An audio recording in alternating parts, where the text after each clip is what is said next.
हरियाणा विद्यालय शिक्षा बोर्ड की ओर से दावा किया गया है कि बोर्ड परीक्षाओं में नकल के मामलों में बड़े स्तर पर कमी आई है। 10वीं व 12वीं की परीक्षाओं में पिछले वर्ष के मुकाबले में नकल के मामलों में बड़े स्तर पर कमी की ये बात प्रशासन के द्वारा कही गई है। परीक्षाओं में बार कोड व अल्फा न्यूमेरिकल कोड सहित विभिन्न प्रकार की तकनीकों का प्रयोग करने के चलते ये कमी देखने को मिली है। अब की बार साल 2026 में बोर्ड परीक्षाओं में 10वीं व 12वीं में कुल 387 मामले दर्ज किए गए, जबकि साल 2023 में नकल के कुल 2511 मामले थे। 2024 में नकल के 1105 तथा 2025 में 637 मामले सामने आए थे। ये बात हरियाणा विद्यालय शिक्षा बोर्ड के चेयरमैन डॉक्टर पवन कुमार ने 10वीं व 12वीं की बोर्ड परीक्षाओं के समाप्त हो जाने के बाद परीक्षा संबंधी जानकारी देते हुए एक पत्रकार वार्ता में बताया। सबसे पहले तो आप सभी पत्रकार साथियों का हार्दिक स्वागत है। हरियाणा विद्यालय शिक्षा बोर्ड की 2025-26 सत्र की जो परीक्षाएं 25 फरवरी 2026 से आरंभ हुई थी, आज 1 अप्रैल 2026 को सफलतापूर्वक समापन हो गया है। और जैसा कि आप और हम सभी इस बारे में अच्छी प्रकार से ऑब्जर्व कर चुके हैं, अनुभव कर चुके हैं कि जितनी शांतिपूर्वक परीक्षाएं इस बार माननीय मुख्यमंत्री महोदय और माननीय शिक्षा मंत्री महोदय की जो जीरो टॉलरेंस की पॉलिसी है, बिल्कुल उसी के आधार पर हुई हैं। ऐसी मेरे अपने संज्ञान में यह बात आई है कि बोर्ड के इतिहास में पहले इतनी शांतिपूर्वक सफलतापूर्वक परीक्षाएं कभी नहीं हुई हैं। तो इसके लिए डिस्ट्रिक्ट एडमिनिस्ट्रेशन का मैं सभी हरियाणा विद्यालय शिक्षा बोर्ड के कर्मचारियों और अधिकारियों की तरफ से हार्दिक आभार व्यक्त करता हूं। माननीय मुख्यमंत्री महोदय और माननीय शिक्षा मंत्री महोदय का आभार व्यक्त करता हूं कि उनके सफल मार्ग निर्देशन में और जिस प्रकार से 25 फरवरी को सुबह 9 बजे माननीय मुख्यमंत्री महोदय ने डिस्ट्रिक्ट एडमिनिस्ट्रेशन को और सभी जिला मुख्यालयों में पुलिस सुपरिटेंडेंट्स को निर्देश दिए, वो वास्तव में बहुत ही सराहनीय है। और पूरे मैं तो ये कहूँगा कि भारतवर्ष में शायद ही इतनी शांतिपूर्वक परीक्षा कोई बोर्ड करवाने में सफल होता हो जितनी इस बार हरियाणा विद्यालय शिक्षा बोर्ड की परीक्षाएं संपन्न हुई हैं। यदि इस मेरी बात को मैं तर्क संगत रूप में या प्रामाणिकता के रूप में बताना चाहूँ तो यहाँ मैं कुछ तथ्य सामने रखना चाहता हूँ। सीनियर सेकेंडरी की परीक्षाएं 25 फरवरी से 1 अप्रैल तक चली हैं। इसी प्रकार से सेकेंडरी की जो परीक्षाएं 26 फरवरी से 20 मार्च तक, वैसे जो मुख्य प्रश्न पत्र थे वो 16 मार्च को ही सेकेंडरी की परीक्षाएं संपन्न हो चुके थे। इसी प्रकार सीनियर सेकेंडरी की 24 मार्च को ही मुख्य जो परीक्षा थी हिंदी के प्रश्न पत्र की, वो आखिरी परीक्षा थी। उसके बाद कुछ थोड़े एडिशनल जो परीक्षाएं थी वो बची थी। 1433 परीक्षा केंद्र लगभग 5,71,767 परीक्षार्थियों के लिए पूरे हरियाणा राज्य में बनाए गए थे, जिसमें अलग अलग से यदि मैं बताना चाहूँ तो 2,95,748 परीक्षार्थी सेकेंडरी यानी 10वीं कक्षा के थे और 2,70,663 सीनियर सेकेंडरी यानी +2 कक्षा के परीक्षार्थी इस बार अपीयर हुए थे। इसके साथ साथ 5,356 परीक्षार्थी डीएलएड परीक्षा के जो थे उसके लिए अपीयर हुए थे और कुल 325 प्रभावी उड़न दस्ते पूरे प्रांत में मुस्तैदी से अपनी ड्यूटी कर रहे थे, जिनका मुख्य कार्य परीक्षा केंद्र के अंदर किसी प्रकार की कोई अनियमितता ना हो, परीक्षा की शुचिता और पवित्रता भंग ना हो, उसके लिए लगातार काम कर रहे थे। और हरियाणा विद्यालय शिक्षा बोर्ड में जो हमारा कंट्रोल रूम, जहां अभी हम ये प्रेस कॉन्फ्रेंस चल रही है, ये हमारा कंट्रोल रूम है। हमारे कर्मचारी और अधिकारी 24 घंटे तक लगातार 24/7 यानी यहाँ काम कर रहे हैं और हर प्रकार के दिशा निर्देश, जैसे किस परीक्षा केंद्र पर किस फ्लाइंग को जाना है, किस प्रकार से कहाँ एक्शन लेना है, सारे यहाँ से बाकायदा निर्देश भी साथ साथ में जारी किए जा रहे थे। इसके साथ साथ इन परीक्षाओं में नकल के लगभग 387 केस टोटल बने हैं। हालांकि अपेक्षाएं तो माननीय मुख्यमंत्री महोदय, माननीय शिक्षा मंत्री महोदय की यह थी कि एक भी केस ना हो, इतनी दृढ़ता के साथ, हम इतनी निष्ठा के साथ हम अपनी ड्यूटी दें, इसके बावजूद भी जब 6 लाख के करीब परीक्षार्थी परीक्षा में बैठते हैं तो कहीं ना कहीं छोटी मोटी चूक रह जाती है। यह कोई केस इस प्रकार के नहीं है कि मतलब जिसमें हमें, यदि धारा की बात करूँ भाई, 32, 34, 38 हमारी इस प्रकार से परीक्षा की धाराएं होती हैं। कुछ एक नॉर्मल है, जैसे मतलब मान लीजिए आगे पीछे बच्चा देख रहा है, हिल डुल रहा है, थोड़ा शक है, तो ज़्यादा सीरियस गंभीर मामले यानी इसमें भी नहीं। इसके अलावा 103 जो केस इनमें से हैं, जो मैंने 387 आपको बताए हैं, वह सेकेंडरी कक्षाओं के यानी 10वीं कक्षा के परीक्षार्थियों में सिर्फ 103 केस हैं, और जबकि सीनियर सेकेंडरी के 284 केसेस टोटल बने हैं। और इसके अलावा 7 केंद्र अधीक्षक इस परीक्षा के दौरान, पूरी परीक्षा के दौरान रिलीव किए गए हैं, जिसमें छोटी मोटी अनियमितताएं, जहाँ कहीं ऐसा अनुभव किया गया कि कहीं कोई ढील परीक्षा में, परीक्षा केंद्र में केंद्र अधीक्षक के स्तर पर ना हो, उनको रिलीव किया गया है। 2 उप केंद्र अधीक्षक यानी डिप्टी सुप्रिटेंडेंट जो होते हैं वो रिलीव किए गए हैं, और 61 पर्यवेक्षक रिलीव किए गए हैं। यदि यदि मैं पिछले वर्ष की बात इसके बारे में आपको बताऊं, पिछली बार 138 पर्यवेक्षक इस संख्या यह थी जिनके विरुद्ध विभागीय कार्यवाही अभी चल रही है, यानी उससे आधे से भी कम मैं ये कह सकता हूँ दावे के साथ। सेकेंडरी कक्षा की परीक्षा में सिर्फ 2 परीक्षा केंद्र ऐसे थे जहां बच्चों की नासमझी के कारण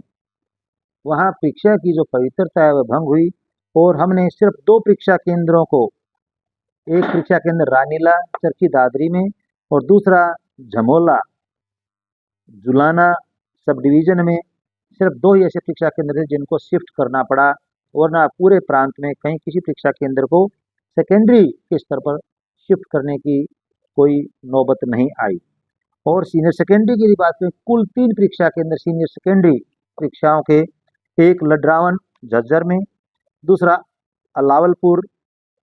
पलवल में, तथा तीसरा बारडा चरखी दादरी में ऐसे परीक्षा केंद्र थे जिनमें कुछ अनियमितताएं, ज़्यादा गंभीर तो नहीं थे वहाँ भी विषय, लेकिन कुछ अनियमितताएं थी जिसके चलते हुए परीक्षा की शुचिता को बनाए रखने के कारण वहाँ उनको शिफ्ट किया गया। इसके साथ साथ 3 परीक्षा केंद्र जो रानीला चरखी दादरी, जमोला जींद व लड्रावन झज्जर, यही ऐसे जिनको शिफ्ट किया है, बाकी में और किसी में शिफ्ट करने की भी आवश्यकता नहीं पड़ी, सिर्फ वहाँ परीक्षा जो थी वो दोबारा से करवाई गई। अब इसमें मैं अभी इसमें एक कंपैरेटिव स्टेटमेंट और बीच में देना चाहूँगा, क्षमा चाहूँगा, इसके बाद में दूसरे पॉइंट पर आपका जो क्वेश्चन है उस पर आता हूँ। यदि हम एक तुलनात्मक पिछले वर्षों का, पिछले 3-4 वर्षों की यदि हम टोटल बात करें, 2023 में 10वीं कक्षा के 1084 केस जो है नकल के बने थे, 12वीं के 1427 केस बने थे, यानी कुल 2511 केस अनुचित साधन प्रयोग के बने थे। इस बार जैसे मैंने पहले भी आपको बताया है, यह यदि संख्या में एक बार रिपीट करना चाहूँ, सिर्फ 103 मामले सेकेंडरी और 284 सीनियर सेकेंडरी के हैं। 2024 में 10वीं कक्षा में सेकेंडरी में 600 केस अनुचित साधन के जो थे वो बने थे, और 505 केस अनुचित साधन के सीनियर सेकेंडरी यानी 12वीं कक्षा के स्तर पर बने थे। तो यह भी 1105 टोटल संख्या इनकी थी। और तीसरे 2025 की बात यदि हम करें, पिछले वर्ष की बात यदि हम करें, थोड़ी सी अनियमितताएं शुरू की 2-3 परीक्षाओं में हो गई थी, वहाँ 269 केस सेकेंडरी कक्षाओं के और 368 केस सीनियर सेकेंडरी कक्षाओं में, यानी कुल 637 केसेस बने थे। कोशिश तो इस बार यह थी कि यह आंकड़ा 3 डिजिट में भी ना जाए, लेकिन चलो थोड़ा बहुत कहीं बच्चों के स्तर पर यदि ये मतलब यूँ कि ना समझी हो गई तो इसलिए 3 डिजिट में आंकड़ा गया है। अदरवाइज बड़ा ही प्रशंसनीय कार्य हरियाणा जिला शिक्षा बोर्ड के कर्मचारियों ने, उड़न दस्तों ने और डिस्ट्रिक्ट एडमिनिस्ट्रेशन की तरफ जो सहयोग मिला और अभिभावकों की तरफ से भी जो सहयोग मिला है, माननीय मुख्यमंत्री महोदय के जो एक अनुरोध था, अभिभावकों ने भी जिस प्रकार से उसका पालन किया है, ये सभी बधाई के पात्र हैं और मैं इन सभी का आभारी हूँ। क्वेश्चन है, एक्सपेक्टेड क्वेश्चन है वैसे भी, क्योंकि जब परीक्षा हो जाती है तो परीक्षा के बाद अनायास ही दिमाग में यह बात आती है परीक्षा परिणाम कैसा रहेगा, कब आ जाएगा, और बच्चों को इसकी बड़ी यूँ कहिए कि उत्सुकता रहती है। तो जहाँ तक सवाल अंकन कार्य का है, वह 2 अप्रैल से यानी कल से अंकन कार्य का जो हरियाणा दल शिक्षा बोर्ड की तरफ से काम है शुरू कर दिया गया है। आंसर शीट्स सभी अंकन जो केंद्र वहाँ भिजवा दी गई हैं। 10वीं कक्षा के लिए कुल 75 इवेलुएशन या यूँ कहिए अंकन केंद्र बनाए गए हैं पूरे राज्य में, जो कि जिला स्तर पर और उपमंडल स्तर पर ये आवश्यकता अनुसार शिक्षा केंद्र बनाए अंकन केंद्र बनाए गए हैं। इसमें खास इस बात का ध्यान रखा गया है कि जो परीक्षक हैं अंकन कार्य में जो स्टाफ ड्यूटी पर जाएगा उनको ज़्यादा असुविधा अपने अंकन केंद्र तक जाने में ना हो। और कुल सेकेंडरी कक्षाओं के लिए 6,969 6969 परीक्षक जो है इन अंकन केंद्रों पर अपना कार्य बड़ी निष्ठा के साथ अपेक्षित है करेंगे और बच्चों का जो इवेल्युएशन है उसको पूरा करेंगे। यदि सीनियर सेकेंडरी कक्षाओं की बात करें, कुल 52 परीक्षक को वो अंकन केंद्र जो है यानी उत्तर पुस्तिकाओं को जांचने का कार्य वो किया जाएगा और इसमें 5,009 जो परीक्षक हैं उनकी नियुक्ति की गई है। और यदि अब बात करें कि कब तक पूरा हो जाएगा, जैसे आपने क्वेश्चन में पूछा, अप्रैल 2 से सेकेंडरी का और अप्रैल 3 से यानी परसों यूँ कहिए शुक्रवार से सीनियर सेकेंडरी कक्षाओं का अंकन कार्य शुरू हो जाएगा और यह 24 अप्रैल तक संपन्न होने की संभावना है। यदि कहीं कोई थोड़ी बहुत इसमें आवश्यकता पड़ती है तो हमारा जो बोर्ड का स्टाफ है अपने अनुभव के आधार पर बाकायदा मुस्तैदी से काम करता है। आंसर शीट्स मान लीजिए कहीं एक जगह ज़्यादा बच जाती हैं, कोई और कारण है, हम उसको बाकायदा दूसरे परीक्षा केंद्र अंकन केंद्र पर भिजवा कर जल्दी से जल्दी इसका अंकन कार्य पूरा करवाते हैं।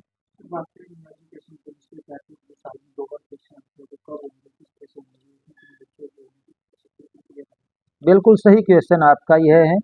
हरियाणा विद्यालय शिक्षा बोर्ड न्यू एजुकेशन पॉलिसी को काफ़ी पहले से अडॉप्ट कर चुका है और जैसे 2 बार परीक्षा का प्रावधान इसमें दिया गया है, उसका उद्देश्य बच्चे के ऊपर जो परीक्षा का एक साइकोलॉजिकल प्रेशर है वो दूर करना है। क्योंकि परीक्षा अपने आप में शब्द ही ऐसा है, इसके नाम से ही दिमाग में कुछ इस टाइप के हार्मोन्स रिलीज होना शुरू हो जाते हैं जहाँ आदमी स्ट्रेस में आ जाता है, साइकोलॉजिकली डिप्रेशन यानी प्रेशर फील करता है क्योंकि परफॉर्मेंस प्रेशर होता है। और माननीय प्रधानमंत्री महोदय भी समय समय पर परीक्षार्थियों के लिए या विद्यार्थी परीक्षा पर चर्चा बिल्कुल इसी उद्देश्य से करते हैं और उसी बात को ध्यान में रखते हुए हरियाणा विद्यालय शिक्षा बोर्ड ने पहले ही यह घोषणा की थी कि परीक्षार्थी किसी भी प्रकार के दबाव में ना आए। उनके लिए हरियाणा विद्यालय शिक्षा बोर्ड ने प्रावधान किया है कि आप 3 विषयों में अभी हम पोर्टल खोलने जा रहे हैं जो कि 4 अप्रैल को ही खोल दिया जाएगा। 3 विषय परीक्षार्थियों को जहाँ विद्यार्थियों को जहाँ ऐसा लगता है कि ये 3 विषय ऐसे हैं जिसमें यदि मैं दोबारा परीक्षा में अपीयर हो जाऊं तो कुछ अच्छी परफॉर्मेंस अच्छे अंक आ सकते हैं, उनका हमने ऑप्शन यानी प्रावधान हमने दिया है। और यह परीक्षा अभी अप्रैल में ही लगभग 20 अप्रैल के आसपास हम लेने की कोशिश कर रहे हैं क्योंकि इन उत्तर पुस्तिकाओं का अंकन कार्य भी साथ साथ में ही करवाते हुए कोशिश यह रहेगी कि जिस विषय में और जिस परीक्षा में विद्यार्थी के ज़्यादा नंबर होंगे वही उसके रिजल्ट में कंसीडर किए जाएंगे ताकि उसको कहीं आगे उच्च शिक्षा के लिए एडमिशन लेने में कहीं कोई दिक्कत ना आए। और जैसा कि परीक्षा परिणाम की बात है, हरियाणा विद्यालय शिक्षा बोर्ड इसके लिए पूरी तरह से अपने अनुभव को और अपनी जो एफिशिएंसी है उसको यूटिलाइज करता है और हम कोशिश करेंगे 15 मई तक सीनियर सेकेंडरी कक्षाओं का परीक्षा परिणाम हम घोषित कर दें। और क्योंकि सीनियर सेकेंडरी के जो परीक्षार्थी हैं विद्यार्थी हैं उनको आगे उच्च शिक्षा के लिए अपने करियर के बारे में फैसला भी करना होता है, उच्च शिक्षण संस्थानों में एडमिशन भी लेना होता है। उसके बाद विद इन 3 और 4 डेज और 1 वीक सेकेंडरी कक्षाओं का भी परीक्षा परिणाम यानी 10वीं का भी घोषित कर दिया जाएगा। बोर्ड चेयरमैन ने बताया कि परीक्षा समाप्त हो जाने के बाद 2 अप्रैल से 10वीं के प्रश्न पत्रों की जांच शुरू हो जाएगी और इसके लिए 25 अंकन केंद्र प्रदेश के सभी जिलों में बनाए गए हैं, जिसमें कि 6,969 परीक्षक उत्तर पुस्तिकाओं की जांच करेंगे। तो वहीं 12वीं कक्षा का अंकन कार्य 3 अप्रैल से शुरू होगा और इसके लिए प्रदेश में 52 परीक्षा केंद्र बनाए गए हैं तथा 5,009 परीक्षक उत्तर पुस्तिकाएं जांचेंगे। बोर्ड के चेयरमैन ने बताया कि 24 अप्रैल तक उत्तर पुस्तिकाओं की जांच पूरी हो जाएगी और इसके बाद 15 मई तक 12वीं कक्षा का परिणाम घोषित कर दिया जाएगा और इसके लगभग एक सप्ताह के बाद 10वीं का परिणाम भी घोषित कर दिया जाएगा।